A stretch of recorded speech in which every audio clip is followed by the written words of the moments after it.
us Mr. Padam Jain, Director and CFO of Sarda Energy, who joins us. Sir, before we talk about your numbers, just want to understand the impact of the entire demonetization exercise. I've been to Raigarh, I've been to Raipur as well. You have your outlets over there. Has there been any kind of a problem in terms of transportation, in terms of sending goods across? Could you give us your brief analysis in the last 10, 12 days? Mr. Jain? All right. Tony, silence. Okay, we will reconnect with Mr. Jain in a minute. Yeah. But Nigel, if you could run us through the numbers. No, the numbers, Lata, basically the street was expecting very, very good numbers because the last quarter, that's on a sequential basis, they did margins of around 17 to around 18%. Now that came down to around 11%, so the street was disappointed on the back of that. But I'll tell you one thing, they have a ferroalloys business, both in the, in the standalone business as well as the console business. That should do well. That should do very, very well going ahead. But also you need to keep in mind that input costs as well have gone up higher. But we have with us Mr. Padam Jain with us, sir. Am I audible? Yeah.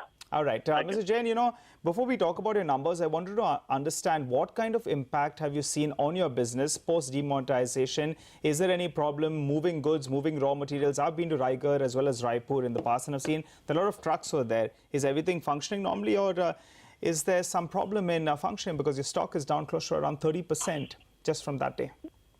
No, although it's not materially affected, but definitely it has an impact on the demand of the steel, particularly in the real estate sector. So we foresee a demand pressure for the short-term duration. But in long term, we expect the things to improve again.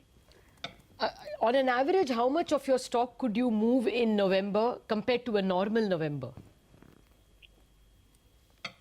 No, it won't materially affect because as far as ferroalloy is concerned, it's going mainly to our organized sector.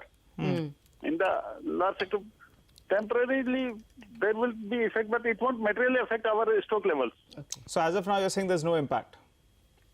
No, it won't have any material impact. Okay. All right. Then let's get to your numbers right away, Mr. Jain. On a year-on-year basis, your top line is down by close to around 3%. Give us a breakup. What were the volumes, what were the realizations, both for your steel as well as for your ferroalloys business? Realizations, if you compare with the previous year, definitely prices have got corrected by maybe around 10%. That's for steel or ferroalloys or combined? For combined, I'm talking about. In ferroalloys, there has not been material depreciation, but steel prices, when you compare with the previous year, correct, there have been a correction of about 10%. Even from the first quarter, if you compare, because first quarter there was upward movement on account of the MIP introduction. Yeah. Right. In the second quarter, prices again got corrected to the level by 5 to 10%. Okay. What is the sense? Sorry, go ahead. Yeah, and in the subsequent to the second quarter, again there has been a upward movement mainly on account of the increase seen in the raw material prices. And in ferroalloys, there have been a substantial increase in the prices in the third quarter. Okay, can you give us an idea of what has happened in the third quarter so far and where you see prices headed for your raw materials? When it comes to the ferroalloys, the magnesia prices have moved up more than twice. Good. Okay. Within a last 3 months period. Okay. And even finished prices have also moved up from in the range of 50,000 to the 70,000 to 80,000. In case of silico manganese, prices are somewhere about 62,000 to 65,000, depending upon the grade. And in ferro manganese, it is around 80,000 rupees a ton, which was hovering around 50,000 a ton 1 quarter back. All right. So short point, Mr. Jain, you're saying that your finished goods prices have moved higher than your raw material costs. More or less, both are moving in tandem.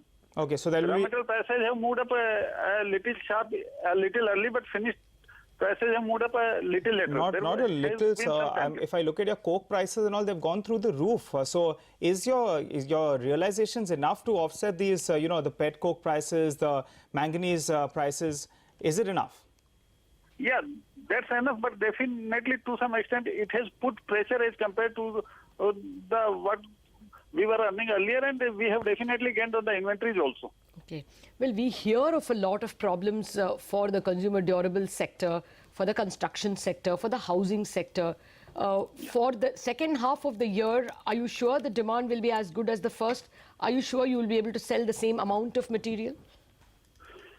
So far as we are concerned, we are dead sure that we will be able to move the same quantum what we were selling, because in steel sector we are not such a big player where demand is going to affect. There may be some pressure on the margins or the selling prices. Okay.